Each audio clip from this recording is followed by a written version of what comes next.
Olha só onde a gente está agora, no Museu Nacional de Ciência e História Nuclear, aqui em Albuquerque, no Novo México. Esse museu tem um acervo incrível que eu vou mostrar para vocês a partir de agora, tanto aqui dentro quanto no pátio lá fora. O pátio lá fora está recheado de aeronaves e mísseis que vocês vão conhecer todos, né? Aqui ligam a história nuclear desde 1945 até a atualidade. Então, para você ficar por dentro de tudo isso, vem com a sala de guerra. O museu aqui tem diversas alas diferentes. É um museu bastante educativo sobre história nuclear e a gente vai usar aqui o nosso contador Geiger para poder medir a emissão de radiação de alguns dos objetos expostos aqui. Então, olha só o resultado. Como você está vendo aqui, ó, a radiação nominal em contagens por minuto está em cerca de 20, né? Aqui dentro do museu. Vamos ver como que os outros objetos reagem. Olha só, aqui a gente tem alguns objetos radioativos e uma amostra de antigos utensílios domésticos, né? Feitos de urânio. E olha só aqui, a gente pode perceber que mesmo esses utensílios domésticos aqui, eles conseguem ultrapassar também a radiação nominal, que fica em torno de 20 aqui, ó. 15, 20, né? Olha só, já tá dando 40 aqui, ó, já, ó. 40. E vocês estão escutando os estalos? Olha aí. 43, 45. Já vai dar 50, meu. Como que é essa mobília antiga, né? Esses itens antigos aqui conseguem ser bastante radioativos até hoje. Esse era o principal uso do urânio antes da descoberta do seu uso como elemento principal aí das armas de fissão atômica. Que é um outro equipamentozinho que vai mostrando como é que alguns elementos reagem, né? E aqui a gente tem um saleiro feito com urânio. Olha o saleiro, o que vai acontecer quando ele passa aqui no contador Geiger, olha. Viu? Como é que ele reagiu? Incrível. Do projeto nuclear alemão, né? Olha aí, do reator que o Heisenberg começou a construir. E até hoje ele reage, ó. Ele tá aqui a já aproximadamente o triplo da radiação nominal, né, do ambiente. Triplo da radiação aqui. Ele ainda tá emanando radiação depois de todo esse tempo, né? Ali, objeto raríssimo esse. Chegamos numa seção de mísseis aqui, ó. Esse aqui está desmontado com diversas ogivas independentes de reentrada, chamadas de MIRVs, essas estruturas cônicas aqui, ó. Essas estruturas, então, elas conseguem fazer a reentrada, porque o foguete ele vai ser levado até a estratosfera, né? Espaço próximo. Então, ele vai liberar o cone dele aqui, e cada um, ó, o cone aqui, ó, inclusive. Cada um desses cones que vocês estão vendo aqui, menores, pretos, são ogivas para um alvo independente. Então, um único míssil intercontinental, ele consegue atingir diversos alvos. Podem ser 3, chegando até 12 independentes. Vão fazer a reentrada e atacar, digamos assim, uma cidade, cada um desses aqui vai atacar uma cidade independente. Aí, ó, aqui a gente tem os broken arrows, né, que são ogivas que foram perdidas ou que foram danificadas em acidentes e que foram recuperadas depois, né? A grande maioria delas recuperadas depois, mas algumas não foram recuperadas. E a gente tem algumas outras bombas maiores. Aqui são simulacros, né? Ou talvez casings originais, obviamente sem as ogivas. Então, olha aqui, ó. Bastante volumosa, né?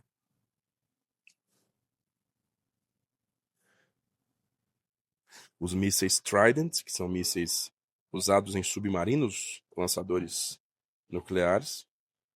E esse diagrama mostra todo o processo de lançamento e chegada ao alvo, né, das bombas atômicas usadas pela Marinha.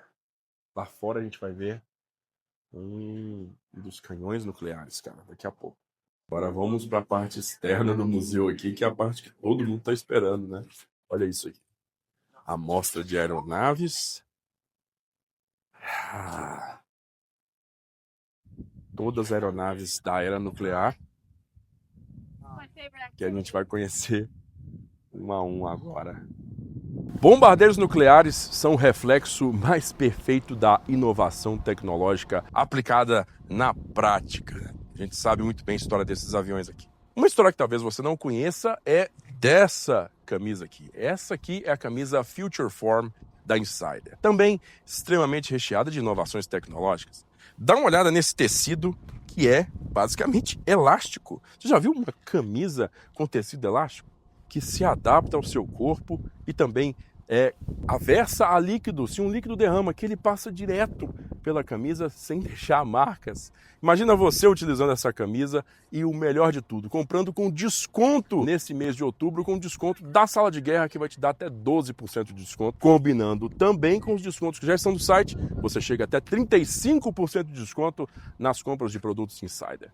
Então, para você aproveitar essa promoção, que é por tempo limitado, você clica no link que está na descrição. Já leve em consideração que uma vez que você clicar no link, os nossos descontos já vão estar aplicados e aumenta a sua coleção de Insider ou mesmo começa a sua coleção de Insider. Vai lá, depende de você agora e dessa forma vamos voltar para a nossa história. Olha só onde a gente está, diante de uma réplica da torre de 30 metros de altura que foi construída lá no local de teste Trinity para poder erguer o Gadget, para poder erguer a primeira bomba de plutônio, um dispositivo de implosão. Rafa, vem aqui, mostra pro pessoal aqui, ó. Essa visão aqui é única, eu tenho certeza que ninguém no Brasil, né, no YouTube Brasil, ainda já viu essa visão aqui, ó. Aí, você que já viu os documentários, né, filmados em filme colorido de 1945, olha só que visão espetacular. Você está vendo o Gadget, o dispositivo, subindo lá para o topo da torre, onde ele foi armado, os últimos dispositivos armados, no dia 15 de julho, e na madrugada do dia 16 de julho, ele foi finalmente explodido. Vocês estão vendo que ele fica, né, a bomba atômica está montada dentro de um case de metal, totalmente fechado, os orifícios dele estão totalmente fechados com fitas, né, fitas de isolamento. Essas fitas servem para quê? Servem para poder isolar o dispositivo da poeira do deserto, essencialmente para isolar todos aqueles terminais ali da contaminação que poderia ocorrer com a poeira do deserto. Então, essa poeira lá em cima, né, foi construída uma casinha, e essa casinha, ela permitiu então que todas essas fitas fossem tiradas e que a bomba fosse montada para ser finalmente detonada. Hoje, lá no local de teste Trinity, tudo que você consegue ver dessa torre são as bases com um pouquinho de metal retorcido, cara. Um pouquinho de metal retorcido, porque o restante todo foi consumido pelo calor. Toda a estrutura dessa torre não existe mais, foi consumida pelo calor e o deserto inteiramente foi coberto por um minério verde chamado trinitita. A trinitita é bastante radioativa. Até o dia de hoje a gente consegue fazer leituras da trinitita com o nosso contador Geiger, que vão mostrar aproximadamente 2 ou 3 vezes a radiação nominal do ambiente. Aqui a gente está vendo um bombardeiro Boeing B-29, que foi utilizado para poder lançar as bombas atômicas contra alvos no Japão. E os B-29 foram inicialmente desenvolvidos para atingir o Japão com bombas de ogiva tradicional, né, seja ela de alto explosivo ou incendiária, foram extremamente utilizados contra alvos japoneses com ogivas incendiárias. 67 cidades japonesas foram destruídas com bombardeios incendiários antes das bombas atômicas serem usadas. Então, alguns desses aviões, uma pequena série, inicialmente de 50 aeronaves, foram modificadas estruturalmente para carregar bombas atômicas. Essas aeronaves foram chamadas de Silver Plates, tá? Então essas aeronaves Silver Plates foram todas colocadas sob comando do coronel Paul Tibbets dentro do grupo composto 509, e dentro das Silver Plates estavam as aeronaves famosíssimas que a gente conhece, o Enola Gay e o Boxcar, protagonistas das duas missões atômicas na Segunda Guerra. A gente vai poder ver aqui, ó, atrás, uma réplica da Fat Man. E aí você pode ter uma noção do tamanho da bomba atômica comparada ao B-29. Aqui está o Fat Man, um dispositivo de plutônio da mesma natureza do Gadget, que foi testado na torre do Trinity, que foi carregado no porão de bombas do B-29, né? E foi lançado sobre a cidade de Nagasaki. Aqui a gente tem o case de transporte da bomba atômica Fat Man, a bomba gorda, na qual essas bombas eram transitadas entre os Estados Unidos e o Pacífico em navios de carga. E agora a gente, depois, né, dos bombardeios atômicos da Segunda Guerra Mundial, a gente já tem o início da era nuclear no pós-guerra ou na época da Guerra Fria. E qual que foi o primeiro desenvolvimento estrutural que a gente tem no imediato pós-guerra? A gente tem a independência da Força Aérea dos Estados Unidos como um serviço em relação ao Exército. Porque até a Segunda Guerra Mundial existia a Força Aérea do Exército dos Estados Unidos. Não era uma força independente. Mas em 1947, ela se torna uma força independente. Mais um braço das Forças Armadas Americanas. E o que acontece com o Exército é algo que marca bastante a história da força. Da noite para o dia, a independência da Força Aérea faz com que todo o arsenal nuclear do Exército deixe o Exército e vá para o arsenal nuclear da nova Força Aérea. E a Marinha dos Estados Unidos, além do seu programa de energia nuclear, né, para submarinos e navios de superfície, também já contava com os seus primeiros protótipos ou estudos para mísseis nucleares, o que deixava, então, o Exército em desvantagem em relação às outras duas forças, né?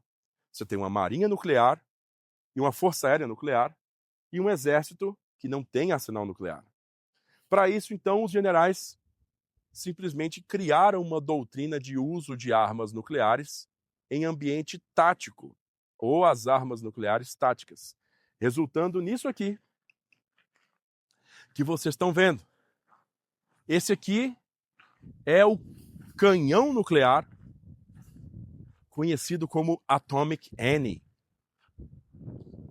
O nome é uma referência ao Enzio Annie, que é um Leopold, um canhão 280mm, calibre semelhante, canhão alemão, né, que atirava, canhão ferroviário alemão que atirava contra a praia de Anzio na Segunda Guerra Mundial e que foi capturado pelos americanos, sendo batizado de Enzio Annie. Esse canhão, então, foi batizado de Atomic Annie. Essencialmente, essa arma foi desenvolvida para disparar projéteis nucleares, projéteis com uma ogiva nuclear, que deveriam, então, ter o efeito de destruir completamente um ponto forte inimigo, uma concentração de tropa inimiga, mas sem a produção de uma explosão do nível estratégico, né, destrutivo do nível de uma única cidade ou de uma região, né, no caso das armas termonucleares. E essa arma, ela foi testada em 1953 no teste lá em Nevada, chamado... Cadê o nome?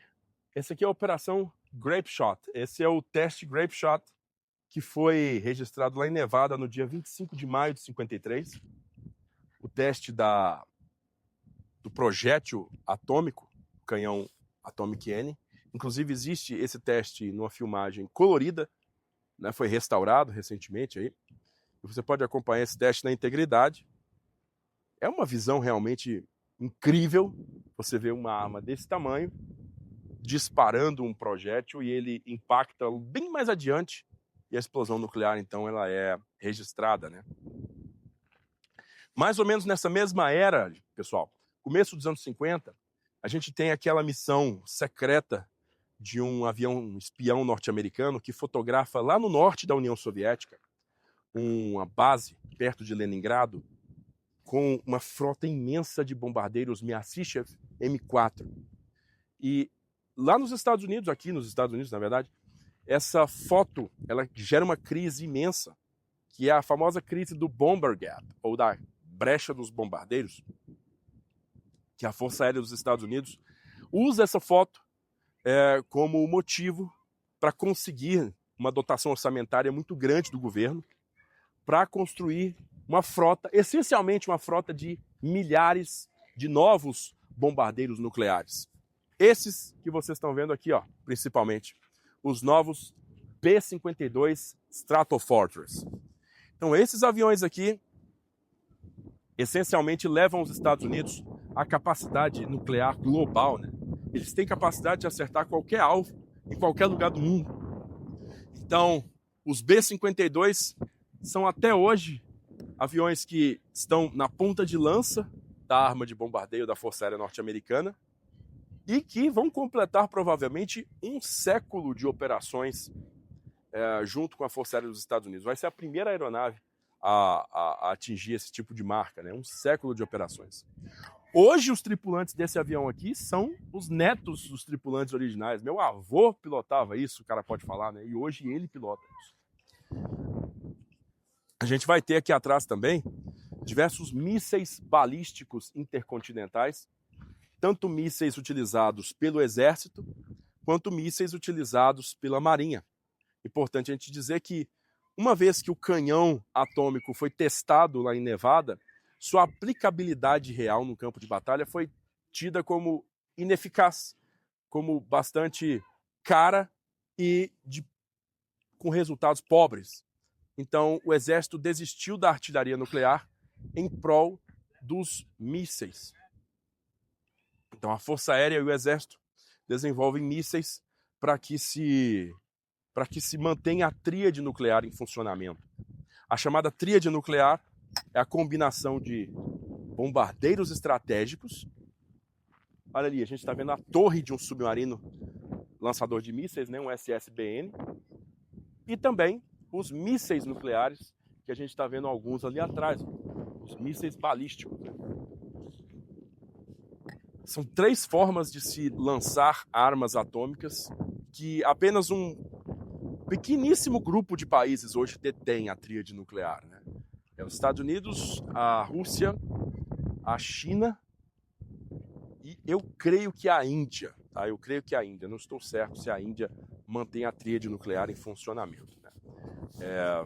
E o Reino Unido tinha a tríade nuclear, mas ela perdeu a capacidade de operar bombardeiros nucleares com a aposentadoria dos Avro Vulcan e dos seus 2 irmãos. Né? Então, pessoal, aqui a gente vai ver mais um grupo bastante grande de aeronaves e ali no final a gente tem alguns mísseis nucleares que a gente pode ver as seções separadas e essas seções separadas vão nos mostrar como é que eles são construídos e são operados. Então Agora a gente tem aqui, ó, do meu lado, um míssil Titan II da Força Aérea, muito grande. Esses são os ICBMs, tá, gente? Os mísseis balísticos intercontinentais. Essas armas são as armas do fim do mundo, porque o único caso em que esse tipo de armamento aqui poderia ser utilizado é numa troca nuclear estratégica, que a gente presume que vai ser o fim da civilização. Eu vou aproveitar que a gente tem aqui do meu lado um Peacekeeper, um míssil um pouco menor, que vai ser mais fácil da gente explicar o funcionamento. Olha só em quantas partes inicialmente esse míssil está dividido. Olha, 1, 2, 3, 4, 5. Esse míssil tem 4 estágios. Cada estágio desses, então, eleva o míssil numa camada superior da atmosfera, né? Os motores vão modificando. Esses motores aqui, inclusive, eles são feitos, os bocais são feitos em fibra. Olha só, são feitos em fibra de carbono, os bocais dos motores. Ali a gente está vendo, né, na parte superior, a gente tem os dois grandes tanques, são tanques de combustível e também de oxidante, né, que vão elevar esse foguete, que vão levar, esse míssil a altitudes bastante grandes. E aqui a gente tem o último estágio, que já é um motor de vácuo, já é um motor feito para funcionar no vácuo. Também com os tanques aqui de combustível e oxidantes separados para poder levar esse míssil às altitudes máximas, né? Olha só aqui, a capa do bocal do motor, desenvolvido pela Rockwell International Rocketdyne Division. Então, divisão Rocketdyne da Rockwell International. Dá uma olhada aqui. Vamos tirar para vocês verem o bocal, né, do motor do quarto estágio do míssil Peacekeeper. Lá dentro, olha como a estrutura está bastante preservada ainda, né? O metal está refletindo pra caramba aí. Então, imagina só uma capinha dessa aqui, ó. O quanto que não deve valer no mercado de colecionadores aí, né? Pessoal que tem coleções de veículos da era nuclear aí, o quanto que pagaria por uma dessa aqui, ó. Vou colocar no lugar. E mostrando para vocês aqui em diante o cone do Peacekeeper, que levava 10 ogivas, chamadas de MIRVs, M-I-R-V, Multiple Independent Reentry Vehicle, veículos múltiplos independentes de reentrada. Vamos contar se são 10? Começando aqui, ó. 1, 2, 3, 4, 5, 6, 7, 8, 9 e um décimo no meio, bem aqui. Então, a gente tinha, nesse míssil, a capacidade de atingir, com um único míssil, 10 alvos diferentes. Imagina isso. São 10 cidades diferentes, soviéticas provavelmente, que poderiam ser atingidas com um único míssil desse. Aí a gente vê aqui na ponta, né, o cone dele, tratado com uma liga metálica extremamente resistente, para resistir ao calor, né, do movimento de subida até ao topo, né, da nossa atmosfera, né, as camadas mais altas da atmosfera. Claro que a resistência do ar vai baixando cada vez mais. E depois disso aqui, esse cone é descartado e os MIRVs, cada um deles, lá de cima, se direcionam cada um para um alvo, formando aquele aspecto de ducha, né? Cada um deles indo para um alvo diferente. É realmente uma visão aterrorizante de um cenário muito, muito aterrorizante. Mas também é um conhecimento extremamente interessante e que eu creio que todo mundo deveria conhecer um pouco mais. Se quer conhecer um pouco mais desse tipo de história, vem com a gente na próxima Missão Átomo também. O link está na descrição aqui para você se cadastrar e ficar sabendo quando é que a nossa próxima expedição sai, tá? Nós temos expedições para diversos outros destinos, mas esse aqui em especial no Novo México tem sido muito especial para a gente. Vamos conversar com algumas das pessoas que estão aqui com a gente para você também saber a opinião delas. Tô achando muito interessante essa imersão, né? Principalmente no que tange aos períodos históricos relacionados às armas nucleares, as explicações que o Júlio está fazendo sobre os bombardeios, sobre as armas no geral, está muito interessante. Recomendo profundamente na próxima excursão o pessoal vir. Fazer a inscrição e visitar aqui, que é muito interessante. Valeu, Muriel. Obrigadão, amigo. Tudo de bom. Tá sendo uma experiência incrível poder conhecer todos esses lugares que tiveram tanta importância histórica para a humanidade. Eu conheci o projeto nos vídeos do Júlio mesmo, na introdução. Achei muito bacana, me interessei na hora, já fui atrás. E recomendo muito quem puder, quem tiver interesse, tiver a oportunidade de vir, venha, porque é uma experiência muito imersiva poder conhecer os lugares, não só com o apoio do Júlio, com o conhecimento dele, mas fazer parte de fato da história, de todos os momentos históricos que a gente consegue viver aqui e viver uma experiência que é única, que eu particularmente nunca vivi e que agora eu vou querer ir em todos também, vou ter que me programar para ir nas outras também. Então, a gente vai encerrar então essa visita ao Museu Nacional de História e Ciência Nuclear diante desse mural magnífico aqui com todas as grandes mentes que fizeram parte do programa, né, Projeto Manhattan, que resultou na construção da primeira bomba atômica, das primeiras bombas atômicas durante a Segunda Guerra Mundial. Vocês viram então que esse passeio aqui e outros que a gente fez durante a nossa missão Átomo 2025 foram realmente fantásticos.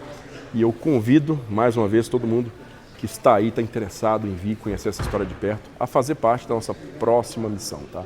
Então se inscreva no link que está na descrição, coloque lá seu nome para você ficar sabendo quando que vai ser a próxima excursão aqui para os Estados Unidos.